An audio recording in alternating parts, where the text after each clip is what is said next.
Bienvenue dans l'émission En esprit et en vérité avec le pasteur Luc Ovono. Dieu est esprit et il faut que ceux qui l'adorent en esprit et en vérité.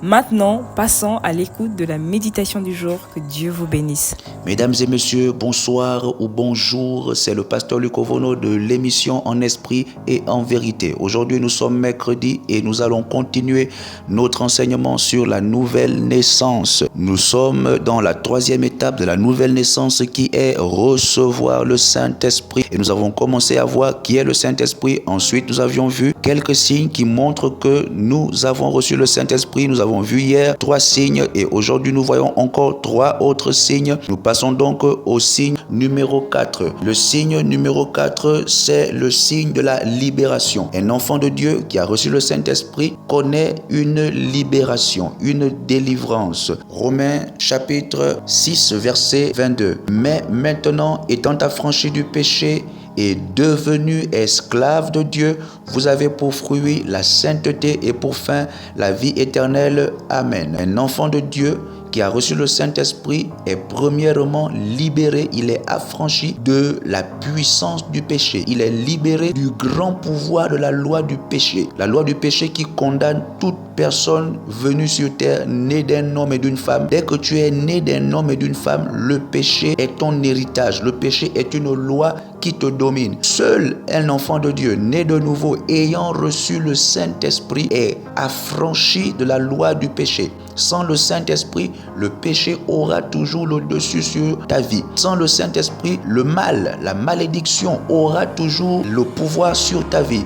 Voici pourquoi il nous faut absolument recevoir le Saint-Esprit afin d'être affranchis et ainsi devenir esclave de Dieu. Ça signifie dépendant de Dieu. Ça signifie conduit par Dieu. Ça signifie contrôlé par Dieu. Ça signifie étant sous l'autorité de Dieu. Parce que quand je ne suis pas sous l'autorité de Dieu, je suis sous l'autorité du diable. Quand je ne suis pas sous l'autorité du Saint-Esprit, je suis sous l'autorité des démons. Quand je ne suis pas sous l'autorité du Saint-Esprit, je suis sous l'autorité du péché. Voici pourquoi j'ai besoin du Saint-Esprit afin d'être affranchi du péché et d'être dépendant de Dieu, conduit par Dieu, soumis à la volonté de Dieu et donc esclave de Dieu. Et lorsque je suis esclave de Dieu, je porte pour fruit la sainteté. Il est impossible d'avoir reçu le Saint-Esprit et ne pas mener une vie de sainteté. Lorsqu'on a reçu le Saint-Esprit, nous sommes poussés à la sainteté. Nous sommes attirés par la sainteté. Nous désirons chaque jour nous développer dans notre sainteté, dans notre vie de sainteté, dans notre vie de piété. Nous avons chaque jour envie d'évoluer et envie d'être comme Jésus par le Saint-Esprit. Seul le Saint-Esprit est capable de nous aider à être chaque jour comme Jésus. Dès qu'un enfant de Dieu a le Saint-Esprit, le désir d'être comme Jésus est son quotidien. Lorsqu'il prie, il veut être comme Jésus. Il veut marcher dans la sainteté. Il désire chaque jour grandir en matière de sainteté. Nous allons également lire un autre verset, Romains chapitre 8, verset 1 à 2. Il n'y a donc maintenant aucune condamnation pour ceux qui sont en Jésus-Christ. En effet, la loi de l'esprit de vie en Jésus m'a affranchi de la loi du péché et de la mort. Amen. Voici encore un autre verset qui montre que lorsqu'on a le Saint-Esprit, on est libéré, on est affranchi de la loi du péché. Le péché est donc une loi, est donc quelque chose qui nous domine jusqu'à ce que nous ayons reçu Jésus-Christ. Le Saint-Esprit rentrant en nous va nous affranchir de cet esclavage que le péché a exercé sur nous pendant toutes ces années où nous n'avions pas le Saint-Esprit.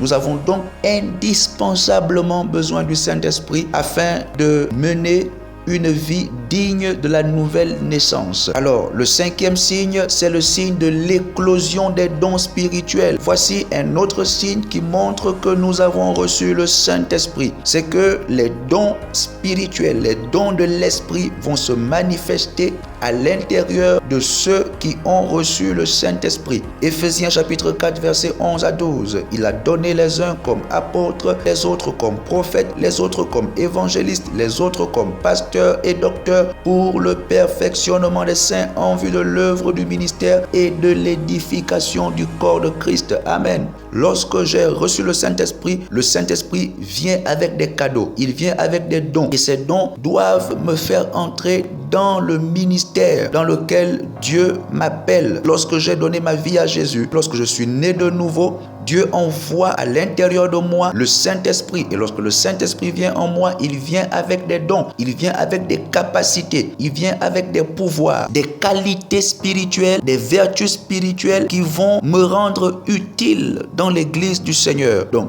lorsque tu as reçu le Saint-Esprit, il y a des aspirations qui naissent en toi. Tu vas ressentir comme l'envie de parler de la part de Dieu, ou l'envie d'encadrer les gens, ou l'envie d'exhorter, ou l'envie de prier pour les malades. Donc, ce sont des choses que le Saint-Esprit vient avec. Lorsqu'il rentre en nous, il nous donne des pouvoirs, et ces pouvoirs se manifestant en nous, nous rendent utiles pour le corps de Christ. Toi qui viens de naître de nouveau, le pasteur a été établi pour t'enseigner et te perfectionner pour que toi aussi tu rentres dans l'œuvre de ton ministère. Le ministère, ce n'est rien d'autre que le service que tu dois faire dans l'église. Et pendant que tu seras en train d'exercer ton ministère va contribuer à l'édification, à la construction, à l'évolution, à la croissance, à l'extension du corps de Christ qui est l'église. Voici pourquoi tu ne dois pas négliger les enseignements de ton pasteur principal. Tu ne dois pas négliger les réunions d'enseignement à l'église. Un chrétien né de nouveau doit aller à l'église pour écouter les enseignements. Ce sont les enseignements en question qui transportent les capacités et les pouvoirs spirituels pouvant t'aider à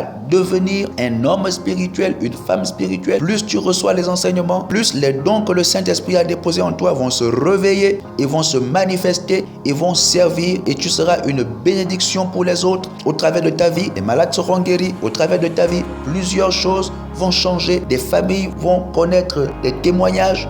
Voici un signe très important. Les dons spirituels sont très importants. Il y a plusieurs dons spirituels. Il y a des dons de prière, parler en langue. Il y a des dons de guérison. Il y a des dons de miracles. Il y a des dons d'interprétation de langue. Il y a des dons. Il y a plusieurs formes de dons. Il y a des dons prophétiques. Il y a des dons apostoliques, des dons pastoraux, des dons évangéliques, des dons d'enseigner la parole de Dieu. Cela se passe lorsque j'ai reçu le Saint-Esprit. Et enfin, aujourd'hui, nous voyons le 6e signe, qui est le signe de l'esprit communautaire. J'en venais parce que je disais qu'il est important d'aller à l'église. Un enfant de Dieu qui a reçu le Saint-Esprit ne doit jamais manquer les cultes d'enseignement. Il est poussé à aller à l'enseignement parce qu'il désire être nourri par la parole de Dieu. La parole de Dieu devient pour un chrétien né de nouveau ce que le lait est pour un bébé. Un bébé ne peut pas vivre sans lait. Il va pleurer, il va réclamer le lait, parce que c'est le lait qui le fait grandir. Voici pourquoi un enfant de Dieu né de nouveau qui a reçu le Saint-Esprit est automatiquement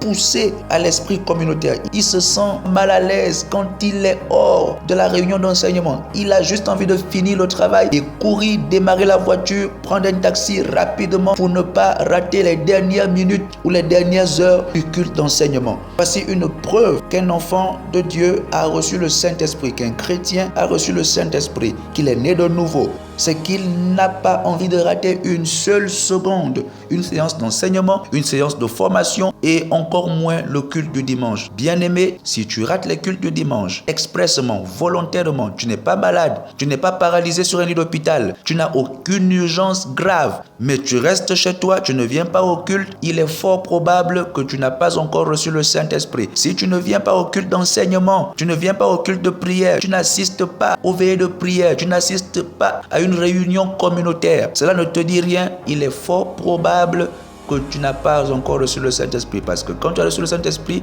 tu es comme un bébé qui désire manger, qui désire se nourrir du lait maternel. L'apôtre Pierre a dit: désirez comme des enfants nouveau-nés le lait spirituel et pur, afin que vous croissiez. Donc, lorsque je suis né de nouveau, automatiquement, je désire être dans la maison de Dieu. Je désire le lait spirituel. Je désire la parole de Dieu qui doit me faire grandir. Alors, bien-aimés, je crois que vous avez été bénis par ces 3 autres signes qui montrent que vous avez reçu le Saint-Esprit. Si ces signes ne sont pas en vous, vous devez demander le Saint-Esprit. Vous devez demander recevoir le Saint-Esprit. Vous devez vous convertir. Vous devez réellement accepter Jésus. Même si vous allez à l'église depuis longtemps, mais vous constatez que ces signes ne sont pas en vous, vous devez désirer le Saint-Esprit. Sur ce, je vous dis à demain, jeudi, pour la suite de cet enseignement sur la nouvelle naissance, qui est un enseignement capital et très important, sans lequel la vie chrétienne, la foi chrétienne ne marchera pas.